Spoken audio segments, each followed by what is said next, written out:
Olá, eu sou o Leonardo Kitsune, mas agora eu sou o Fábio Urso. Berserk no VideoQuest.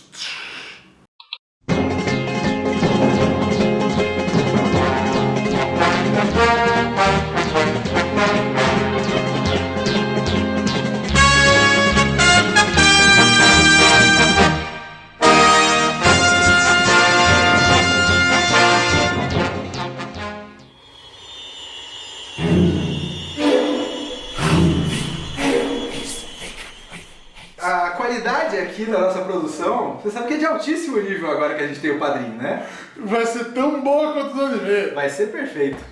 Qualidade profissional. Vocês estão sendo pagos por isso, nós também. Nós já comentamos de Berserk aqui no VideoQuest. Na verdade, nós temos uns 2 VideoQuests divididos em 2 partes cada sobre o arco da Era de Ouro. A gente comentou os filmes, né? Sim. Que a gente não gosta. Eu gosto da música da abertura, mas acho que isso não é suficiente. Não. Mas a gente não gosta dos filmes, mas a gente comentou, como é de praxe no VideoQuest, a gente comentou a versão original do mangá. É o que a gente vai fazer aqui. Nós vamos comentar a Saga da Punição, que vai do volume 13 até o volume 21, e tem a Saga das Crianças, o Arco das Crianças Perdidas, o Arco dos Acorrentados e o Arco do Ritual de Nascimento, certo? E a gente também não vai nem chegar a comentar o anime dessa vez, porque o anime dessa vez foi num nível, meu amigo, que a nossa abertura tá na mesma qualidade. A gente reclamava dos filmes, a gente não sabia que era feliz. Vamos comentar agora, vamos continuar Berserk aqui no VideoQuest, comentando a Saga das Crianças Perdidas. Como é possível que alguém aprovou isso? Como é possível que alguém viu isso? Só pode, eu não sei, a pessoa tinha que estar numa ressaca depois de beber a noite anterior. Ah, não, vai essa merda mesmo. Aí o cara olhou pra mim, você tem certeza? Eu acabei, isso é só o rascunho da cena. Não, foda-se, tem que entregar o episódio amanhã pra TV. Vai. É vergonhoso, cara, é vergonhoso.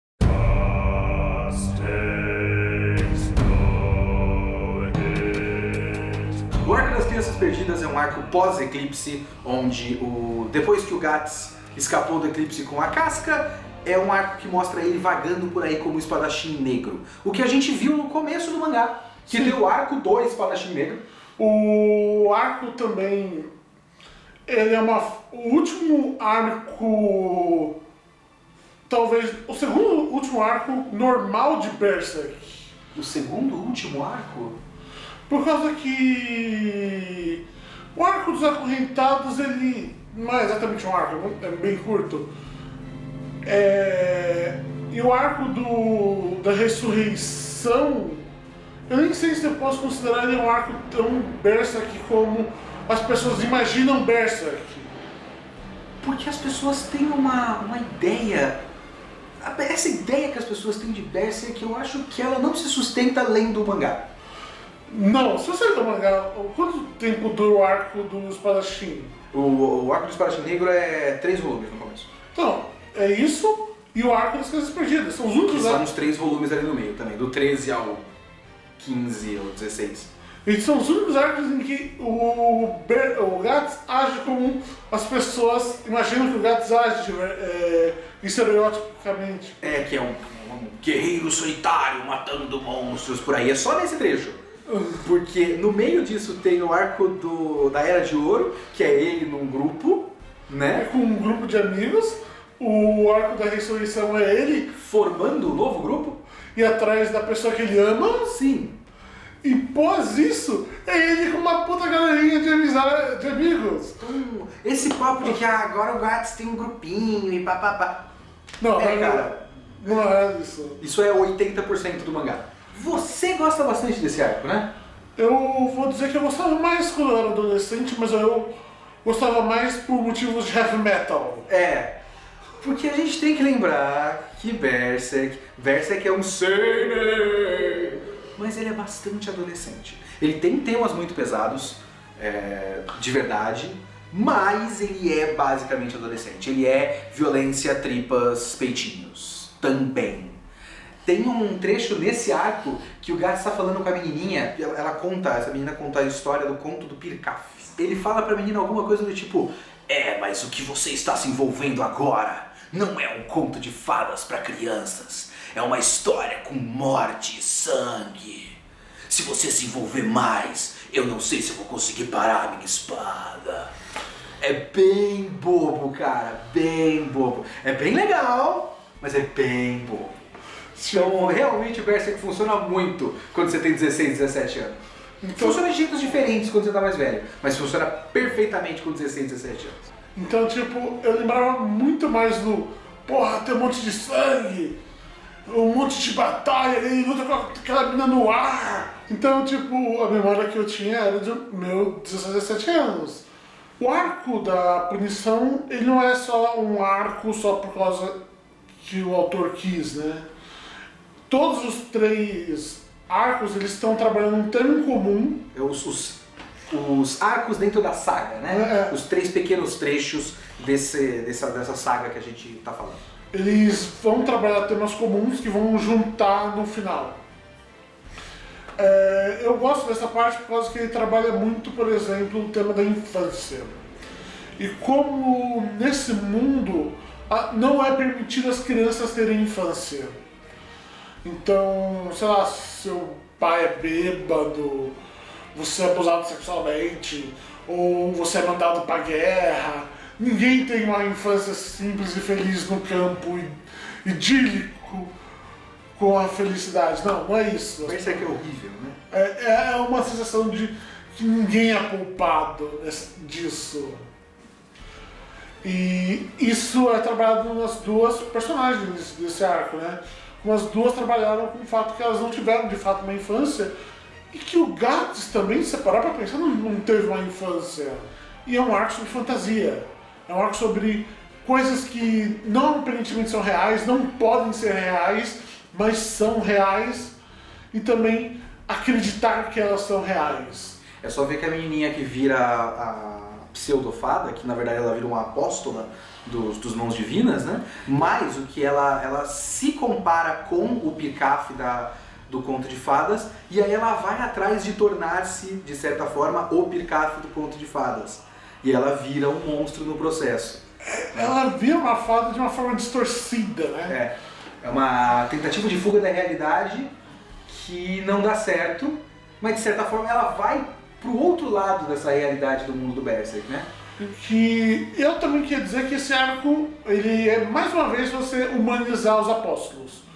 Porque se você não reparou nisso, acho que era o Conde, que era o apóstolo do primeiro arco, né, do Espadachim Negro, ele é humanizado. No momento final ele podia ter sacrificado a própria filha, só que ele não sacrificou. Então mostra que ele tem ainda algo em que ele ama, algo que ele acredita. Então mostrar ela, tipo, tendo ainda que ele tem amizade com alguns seres humanos, ainda ter um espírito brincalhão distorcido, mostra que ela ainda tem algo ali. Ela não é só um ser que devora a carne humana, destrói cidades e tal. E eu acho isso interessante. Porque é mais explícito. Porque o Conde foi muito, vamos dizer, só pra quem tá prestando atenção. Ali é tipo na sua cara. Ela é uma criança, coitada, que tá se fudendo a vida. Pra mim, a melhor cena desse arco todo é a cena onde a menina que vira a pseudofada convida a amiga dela pro mundo das fadinhas, que são as outras crianças que ela conseguiu meio que sequestrar, e elas começam a brincar de adulto.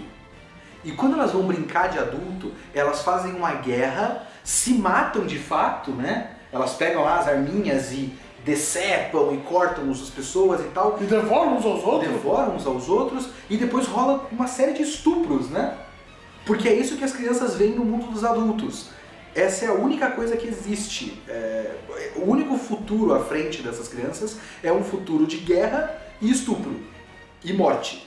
E acabou. Esse é o mundo que está sendo construído nesse... A gente já tá ligado, a gente viu o flashback do Guts no começo lá da Era de Ouro, a gente viu o mundo em que o Guts entrou como guerreiro, né? Como soldado. Não só como no começo, como ao longo de toda a Era de Ouro é Exato. uma merda, né? Todo mundo lá é uma merda. Só que aqui tá realmente fazendo um trabalho bem específico de mostrar todas as maneiras diferentes que esse mundo tem de ser horrível e como esse mundo é muito opressivo para as pessoas que moram lá. E essa cena é um exemplo, claro, de essa é a única coisa que existe nesse mundo. E é horrível, é uma cena muito forte. A gente vai falar de cenas apelativas depois. Essa é uma cena forte com função. Eu acho ela uma ótima cena. Isto posto, eu concordo com tudo que o Urso falou e eu acho que o arco é interessante por conta de ele ser tematicamente rico e eu acho que o arco ficou bom, é um bom arco isoladamente, eu só acho que ele não deveria existir.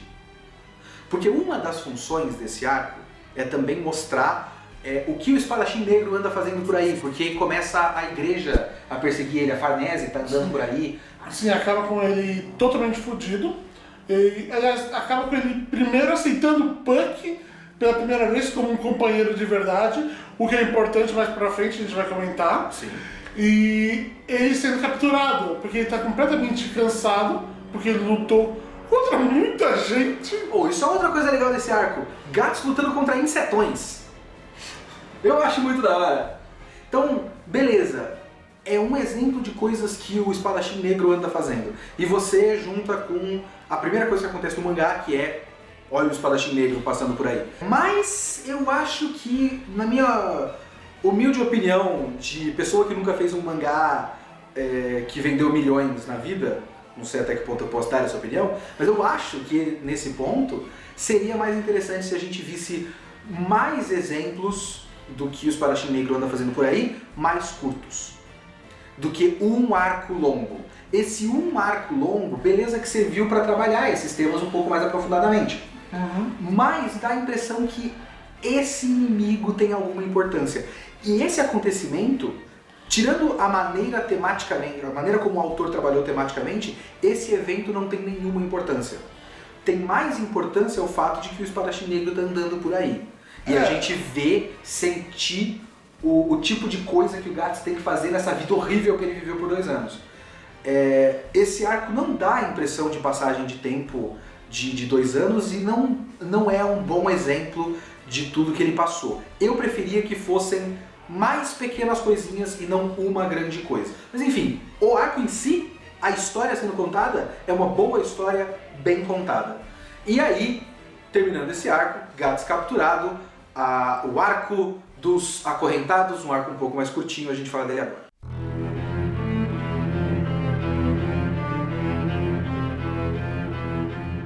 Eu acho esse arco um pouquinho menos interessante, até por ele ser um pouco mais curto, né?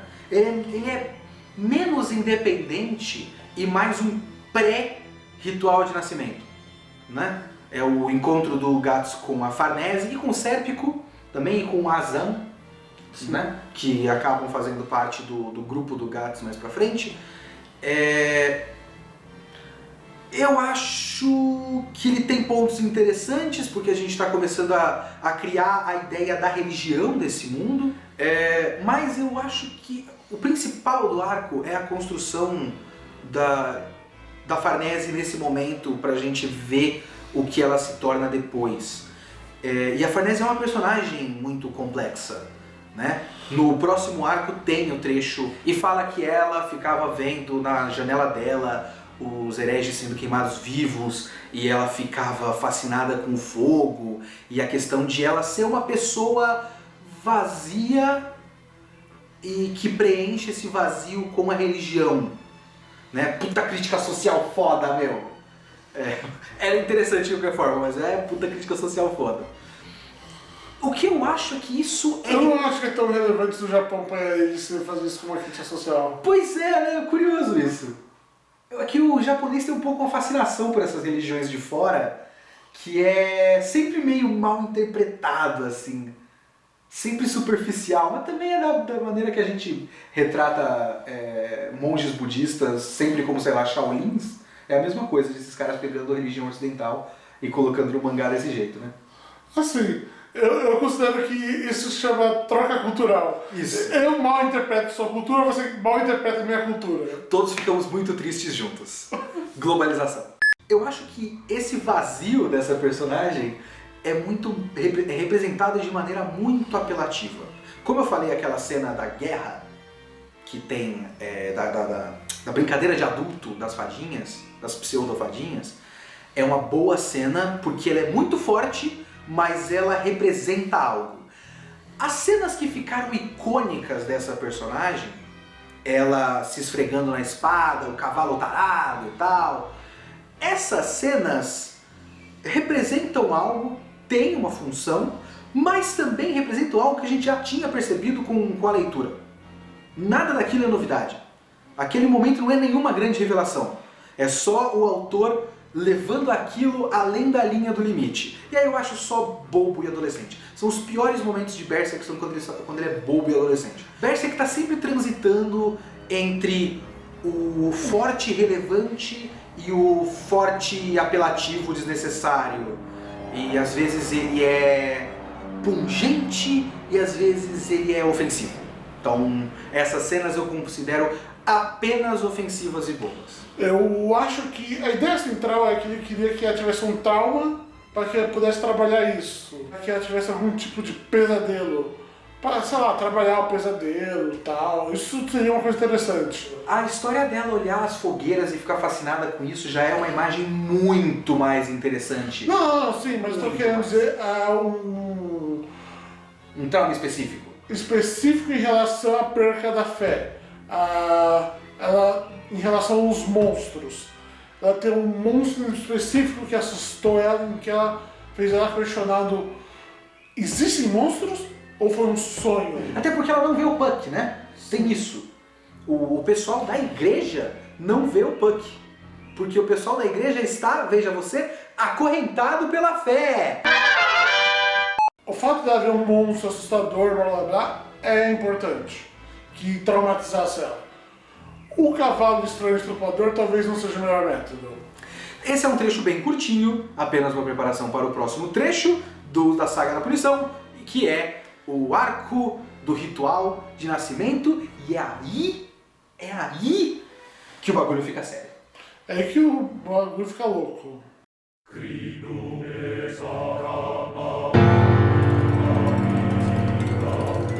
É nesse ponto que tudo que estava sendo trabalhado é posto no caldeirão. E o que está sendo trabalhado é o que a gente está falando, a questão da infância, da esperança e de como esse mundo é uma merda. Então... É bem isso.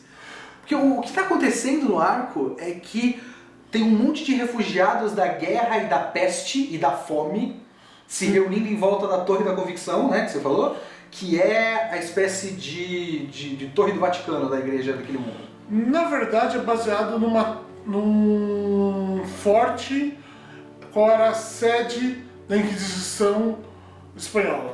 Exato. Inclusive eu acho a imagem da torre se transformando numa mão alguns dos quadros mais bonitos de todo o Berserk. O cara sabe fazer uma sensação de escala absurda, assim, é muito foda. E é muito interessante como essa torre da igreja, da instituição que está lá para trazer esperança para as pessoas, ela projeta uma sombra absurda pelos arredores, assim, né?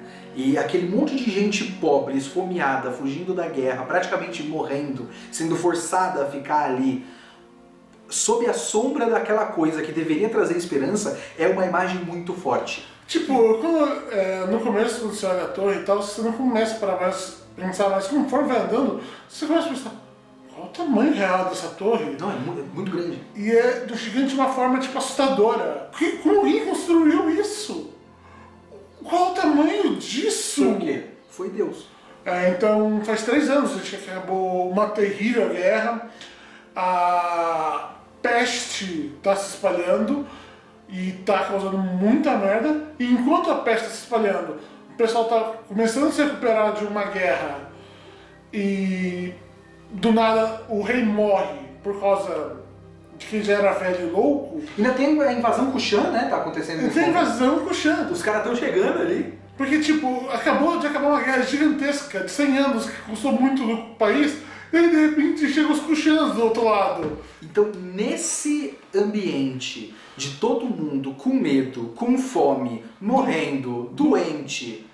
E com medo de que os árabes estão chegando. Exato. Que eles estão chegando, inclusive, eles chegam no final do arco lá. De fato estão chegando. Esse é o ambiente em que está para acontecer um ritual de nascimento, um eclipse, e a gente tá num turbilhão de esperanças vazias. Acho que essa é a coisa mais importante desse momento, né? Você tem todo mundo envolvido com a igreja. Como a gente conhece a mitologia de Berserk, a gente sabe que a mitologia da igreja é completamente falsa e vazia. Como o próprio Gats fala, olhando para Farnese e a estátua lá, a cruz, que na verdade é um pássaro. Um pássaro, Griffith, Falcão. Ele olha para aquilo e fala: você é como esse ídolo seu, oco e vazio. E todo mundo em volta tá se agarrando à esperança que essa igreja, que se agarra a uma fé que a gente sabe que é baseada em porra nenhuma, então é um monte de esperança vazia, de gente querendo fugir desse mundo horrível. E as pessoas que estão se sentindo oprimidas pela igreja estão fugindo para os rituais macabros Do Beelzebub lá? do Beelzebub. Basicamente eles estão fazendo rituais satânicos em forma de rebelião do medo da igreja, do medo da guerra, da morte. Então mesmo eles estão desesperados. Estão se agarrando a uma alternativa que também é uma esperança de fuga da realidade, assim como as crianças perdidas de 2 arcos atrás, e que também é vazio, porque a gente descobre no fim desse arco, vamos entrar em spoilers aqui, dá pra dizer? Enfim, spoilers desse arco. Que essas esperanças todas, que essas fés todas, são todas manipulações de uma terceira entidade, e isso eu achei sensacional. O elemento do que a gente vai chamar aqui de Homem-Ovo. Esse Homem Berrelite. Uma pessoa... Eu não lembrava dele, pra ser sincero também. Eu não fazia ideia. Tem uns olhos que ficam observando tudo que está acontecendo do alto da torre, e que eu achava que eram os olhos do padre Mosgos lá. Eu achava que era algum Kushan. Que estava observando. Então, eu realmente não lembrava que era um cara, e é muito interessante como é um fator externo, é um inimigo externo nesse arco, mas não é ruim de maneira alguma, porque ele não é um elemento enfiado na história para ter uma ameaça a mais. Ele é uma consequência desse mundo que ele está construindo em todo esse trecho da história, em toda essa saga da punição. E ele também serve para chegar e explicar para você o que está acontecendo, caso você não tenha reparado. Exato. Tanto a igreja quanto esse Beelzebub doido aí são coisas que esse cara criou para criar o ambiente de um novo eclipse, porque esse... Tecnicamente ele não criou a igreja, gente. Claro, ele está dando poder para essas pessoas, né? Sim. Poder que eles não têm, porque eles são vazios de magia, porque eles estão acorrentados pela fé.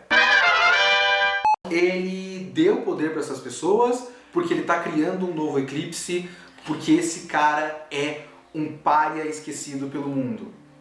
A história que ele conta da vida dele tá pau a pau com a história do Gats ali.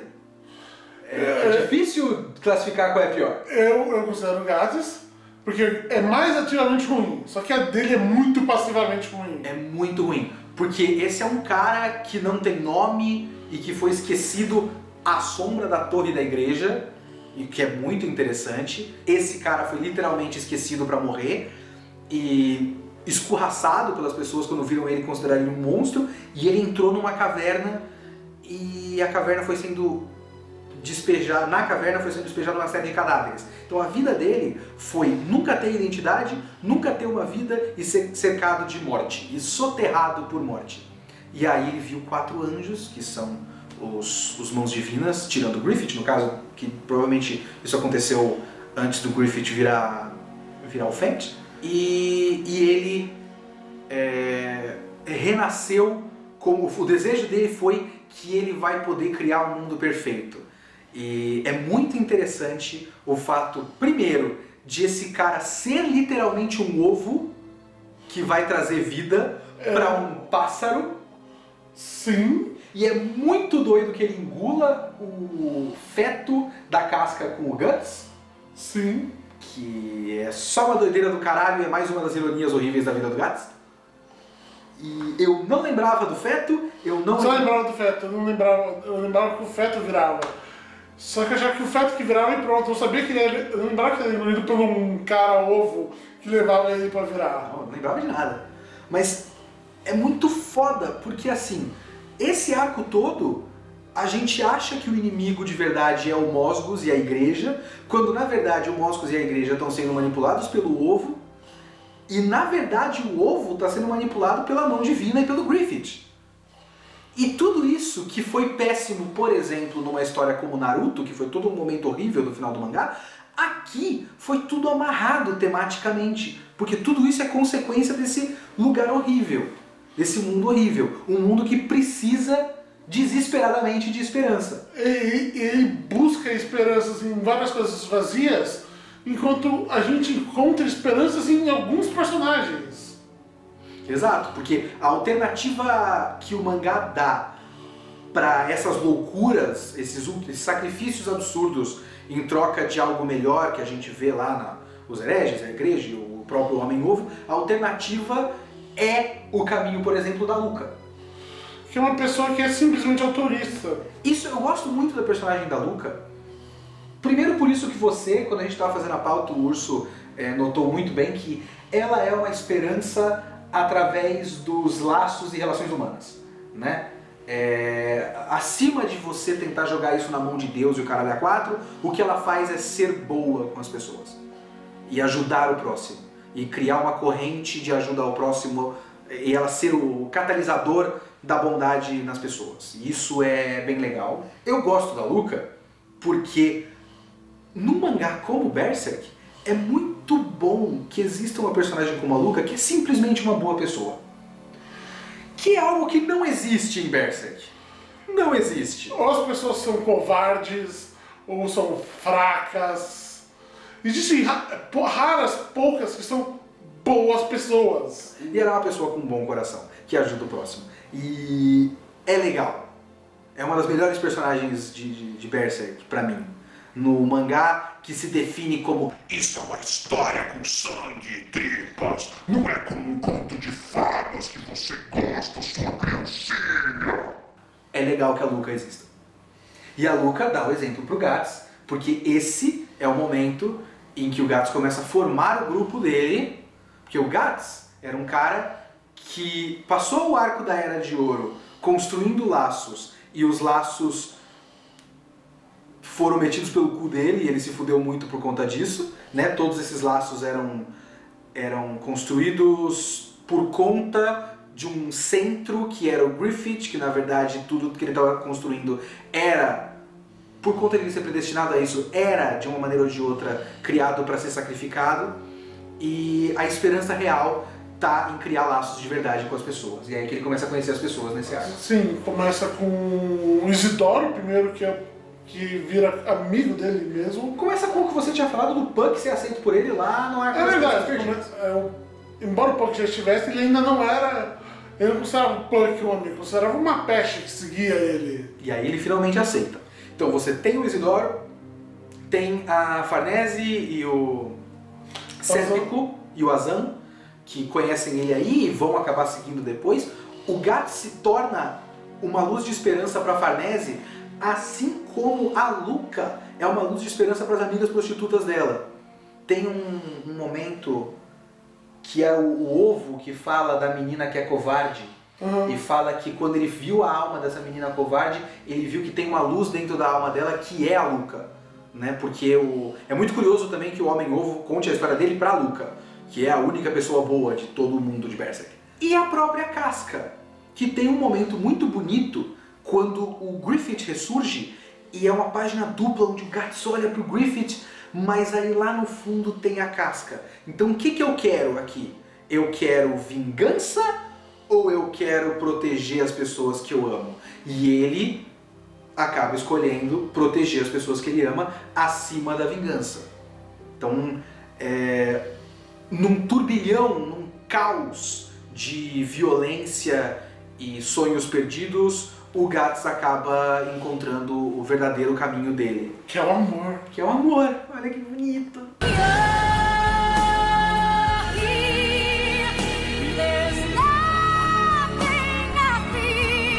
É que, se você parar pra pensar pra um mangá tão horrível e cheio de imagens tão fortes e pesadas, como ele se fez? Com amor. Pois é, né? O Berserk é legal por causa disso, porque as pessoas podiam perceber que, né, a ideia de Berserk também envolve muito amorzinho, né? E também envolve o fato de que, sabe essa violência toda que a gente tá lendo aqui? Realmente não é o caminho. Ao mesmo tempo em que é muito legal. E aí ele vai usar isso o tempo todo. É uma dissonância muito complicada. Seria isso, uma dissonância ou uma dicotomia, Urso? Eu diria que é uma certa questão de que a gente lê o mangá pela violência, embora o mangá mostre que a violência não é o caminho, mas para que a gente continue lendo e precise da violência. Então ele não é nem uma dissonância, ele é um paradoxo. Exato. Paradoxo é a palavra desse vídeo. Muito bem, esse foi a saga da punição do Berserk. A partir daí o mangá muda bastante. Alguma hora a gente vai falar sobre ele. Sim. E como eu falei, esse foi talvez o último arco em que quem goste do gato sério, mal, Solitário. vai gostar. Então, se você curtiu essa análise e se você quer assistir a gente comentando os mangás mensalmente, na verdade, nesse caso, com os mangás sérios, você colabore com o nosso padrinho, com a quantia que você puder, para fazer com que o VideoQuest continue existindo e fique cada vez melhor. O link do padrinho está na descrição desse vídeo e nós ficamos por aqui e até o próximo VideoQuest. Até o próximo VideoQuest de Berserk, que não sabemos quando também. Bom, mas pelo menos vocês vão ter um Shonen Quest. Sem Quest. Shonen Quest.